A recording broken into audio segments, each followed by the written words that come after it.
आकाश सिंह इस बार बहुत बड़ा खेल खेलने वाला है। वो सूरज के दोनों भाई और भाभी को किडनैप करवा देता है और फिर सबके सामने झूठा आरोप लगा देता है कि यह दोनों बच्चों को किडनैप करते थे और आज इन्हें गिरफ्तार किया जाएगा।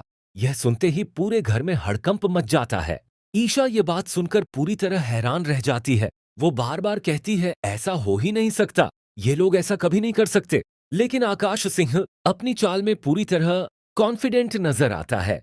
तभी सूरज का गुस्सा फूट पड़ता है। वो सीधे आकाश सिंह के सामने खड़ा होकर कहता है, मेरे भाई को हाथ लगाने की भी कोशिश मत करना, वो ऐसा काम कर ही नहीं सकता। तुम उस पर झूठा आरोप कैसे लगा सकते हो? माहौल पूरी तरह टकराव से भर जाता है। अब कहानी बेहद खतरनाक मोड़ पर पहुंच चुकी है। क्या आकाश सिंह की यह नई साजिश सफल होगी? क्या सूरज अपने परिवार को बचा पाएगा?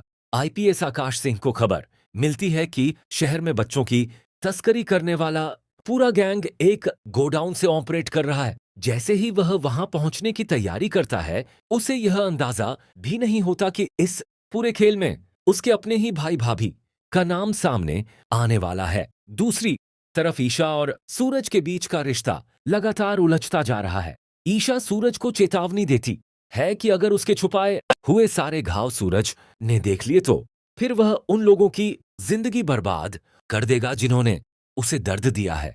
तभी माहौल बदल जाता है जब ईशा मजाकिया अंदाज में सूरज को छेड़ते हुए उसके लिए बनाई हुई चीज खाने को देती है। लेकिन सूरज गुस्से में साफ मना कर देता है और कहता है कि अब वो उसकी तरफ मुड़कर भी नहीं देखेगा। ईशा उसे चिढ़ाते हुए कहती है कि शादी और फेरे क्या उसके लिए सिर्फ बुरी यादें हैं। सूरज जवाब देता है कि वह बुरी याद को भुला देना चाहता है।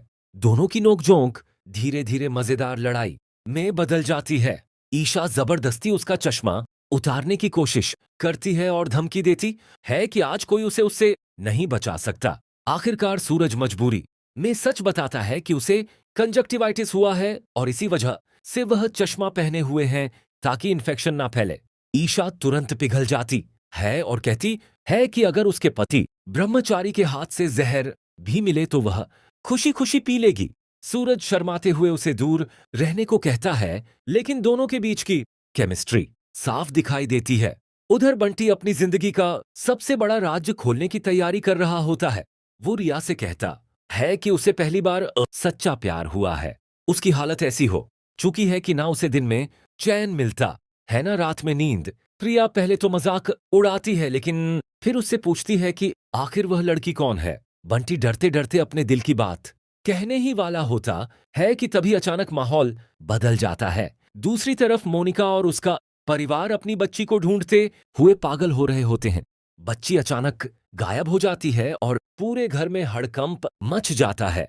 मोनिका रोते हुए कहती है कि उसने बच्ची को यहीं लेटाया था। उसका पति गुस्से में उसे डांटता है कि इतनी बड़ी लापरवाही कैसे हो गई। दोनों पुलिस स्टेशन जाने की बात करते हैं, लेकिन फिर डर जाते हैं कि अगर पुलिस को बताया तो घर वालों तक बात पहुंच जाएगी।